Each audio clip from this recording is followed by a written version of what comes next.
अवधूत चिंतन श्री गुरुदेव दत्त। नमस्कार मित्रांनो, श्री स्वामी समर्थ। मित्रांनो, स्वामी महाराजांच्या कृपेने तुमच्या सर्व चांगल्या इच्छा पूर्ण होत ही मी स्वामींचरणी प्रार्थना करते। आजच्या या व्हिडिओमध्ये आपण संकल्प कसा करावा, संकल्प करणे म्हणजे काय आणि तो का केला जातो हे जाणून घेऊया। संकल्प करणे म्हणजे शास्त्रानुसार कोणत्याही प्रकारच्या पूजेपूर्वी किंवा सेवेपूर्वी संकल्प घेणे आवश्यक असते। पूजेपूर्वी संकल्प न घेतल्यास त्या पूजेचे पूर्ण फळ प्राप्त होत नाही। संकल्प न घेतल्यास केलेल्या पूजेचे पूर्ण फळ इंद्रदेवाला प्राप्त होते असे मानले जाते। त्यामुळे दररोज पूजेमध्ये पहिल्यांदा संकल्प करावा आणि नंतरच पूजा करावी।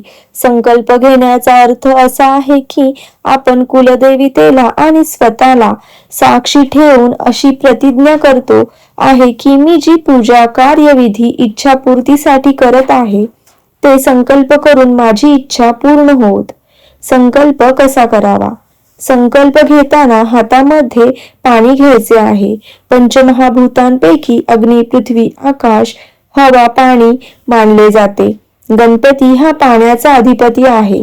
शेवटी पाण्याला गणपती समोर ठेवून पूजन करायचे आहे। अडथळ्याशिवाय आपला संकल्प पूर्ण होतो असे मानले जाते।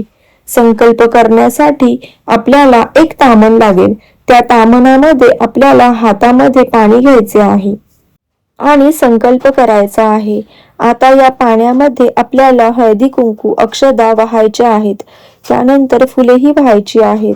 त्यानंतर आपल्या कुलदेवतेला किंवा गुरूंचे नामस्मरण करायचे आहे किंवा त्यांचा मंत्र म्हणायचा आहे आणि नंतर आपले पूर्ण नाव म्हणायचे आहे। गोत्र सांगायचे आहे। जर गोत्र माहित नसेल तर कश्यप गोत्र असा उल्लेख करायचा आहे।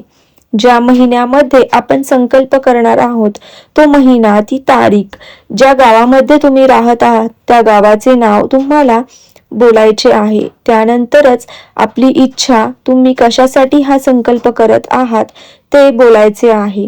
त्यानंतर ते पाणी तामणामध्ये सोडायचे आहे। आता संकल्प करताना कोणकोणते साहित्य लागतं हे पाहूया। प्रथम गंगाजल किंवा शुद्ध पाणी घेतले तरी चालेल। चेहऱ्यावर, हातापायावर पाणी शिंपडायचे, नाहीतर स्वच्छ हातपाय धुवून संकल्प करायचा आहे। नंतर फुले, अगरबत्ती, धूप, दिवा लावून पूजा करायची आहे।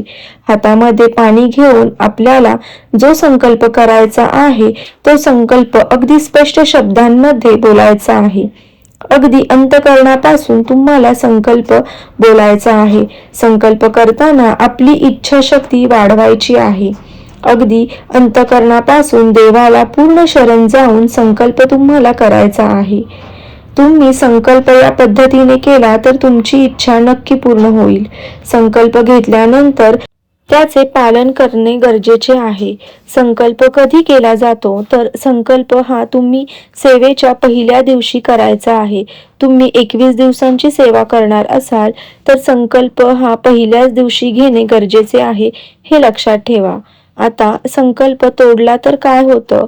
सेवेदरम्यान तुम्हाला मासिक धर्म आला, सुतक आलं किंवा तुम्हाला अचानक गावाबाहेर जायचे असेल तर तेवढे दिवस तुम्ही संकल्प स्किप करू शकता। त्यानंतर तुम्ही पुन्हा संकल्प कंटिन्यू करायचा आहे।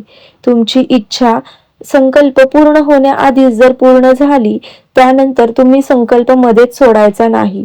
संकल्प तुम्ही जेवढ्या दिवसांचा घेतलेला आहे तेवढे दिवस पूर्ण तुम्हाला संकल्प करणे गरजेचे आहे। संकल्प केल्याने आपल्या इच्छा पूर्ण होतात। ही माहिती तुम्हाला कशी वाटली मला कमेंटमध्ये नक्की कळवा आणि अशाच आध्यात्मिक माहितीसाठी माझ्या चॅनलला सबस्क्राईब करा। श्री स्वामी समर्थ।